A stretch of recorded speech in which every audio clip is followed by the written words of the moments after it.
किसान को अन्नदाता कहते हैं, लेकिन यह अन्नदाता हर तरह से किस्मत पर निर्भर है।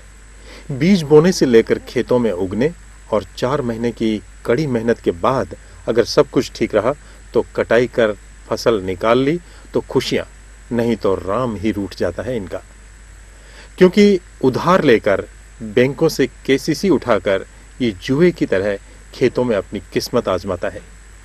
कड़ी मेहनत भी करता है, लेकिन इस बीच मौसम खराब हो गया या फसल को कोई बीमारी लग गई तो सब कुछ समाप्त और कर्जे के बोझ तले ये डूब जाता है।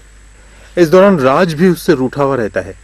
समय पर कोई नुकसान का आकलन नहीं और रही सही कसर अधिकारी और सरकारें नियमों के फेर में मुआवजे को अटकाने में लगी रहती हैं। आखिर ऐसे में कैसे अन्नदाता का जीवन ऊपर आएगा, कैसे वह अपना जीवन यापन करेगा। बात करें हाल ही में सीकर जिले की, तो अंचल में बिगड़ा मौसम का मिजाज किसानों पर भारी पड़ रहा है। पहले बुआई के बाद लंबे समय तक मौसम अनुकूल नहीं रहने से बढ़वार कमजोर रही। इसके बाद मार्च में फसल कटाई के वक्त बार बार ओलावृष्टि और बारिश से फसल खराब हुआ है। हाँ सर, ये दीपावली के आसपास फसल बाई थी। हम सब इसी पर निर्भर थे। गेहूँ, चना, सरसों, मेथी ये सब बाई थी और हमारे 5 रुपये जो थे उधार लिए वो भी चुकाने चाहते थे।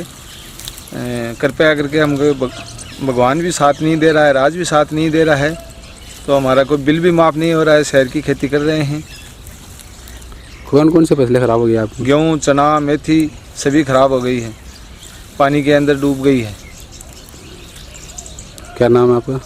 मेरा नाम मनीष खिचड़ है। सब खराब हो गई, बोला नुकसान हो गया। मैं तो घने मजदूरियाँ लगाया, पैसा लगा दिया, नुकसान हो गया सगली फसल का। अब क्यों ऊपर न हाथ कर मिले, क्योंकि कोई बच्चे में तो बहुत मेहनत कर बहुत नुकसान कर दियो।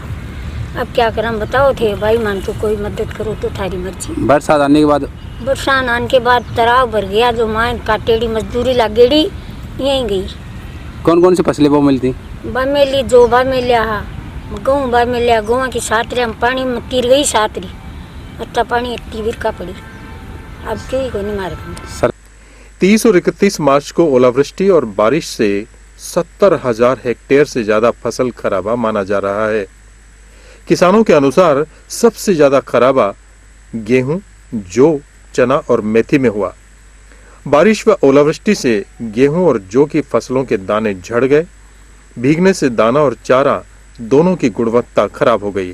किसानों के अनुसार 95% फसलें पकने के बाद सूख चुकी है।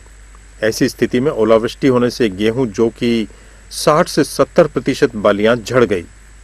चना और मेथी की फलियों से दाने निकल आए।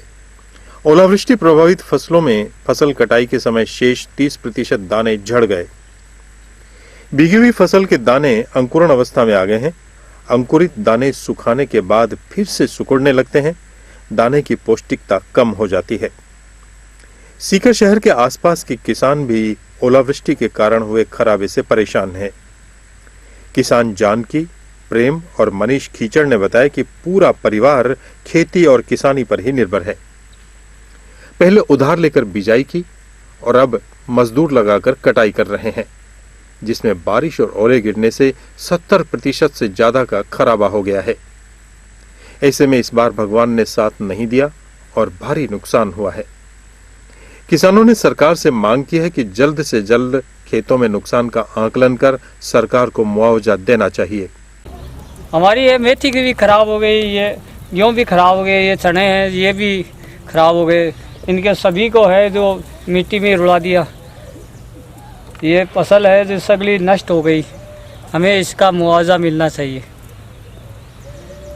बरसात से फसलें बरसात से खराब हो गया? ये बरसात से खराब हो गई। बस आपकी क्या मांग है अब सरकार से? हमारी को ये इसका कोई मुआवजा मिले।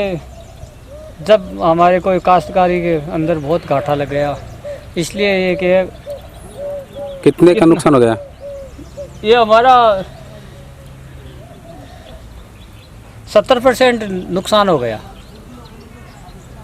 ये हमारा 70% नुकसान हो गया, इसमें कुछ बचा ही नहीं। कौन कौन सी फसलें खराब हुई है? ये तो मेथी भी खराब हो गई, ये गेहूँ भी खराब हो गए, वो चने हैं वो भी है जो सगले ख़राब हो गए। इनका कोई मुआवजा में मिलने के लिए बोल रहे हैं। क्या नाम है आपका? मेरा नाम प्रेम है। मौसम विभाग के अनुसार विक्षोभ बनने से 3 से 5 अप्रैल तक दोबारा बारिश और ओलावृष्टि की संभावना है। इधर 2 दिन पहले हुई ओलावृष्टि से पकी हुई फसल खेतों में पसरने से उपज घटेगी। दूसरा, मार्केट के भाव भी 30 से 40% कम ही मिलेंगे। भीगी हुई फसलों के दाने और चारे दोनों की गुणवत्ता खराब हो गई। ऐसे में भीगे हुए गेहूं और जौ की कीमत 300 से 500 रुपए कम रह सकती है और चारा काला पड़ने से खरीदार कम भाव लगाएंगे। शेखावटी अब तक न्यूज के लिए वीडियो जर्नलिस्ट अल्ताफ खान और सुभाष मीणा की रिपोर्ट।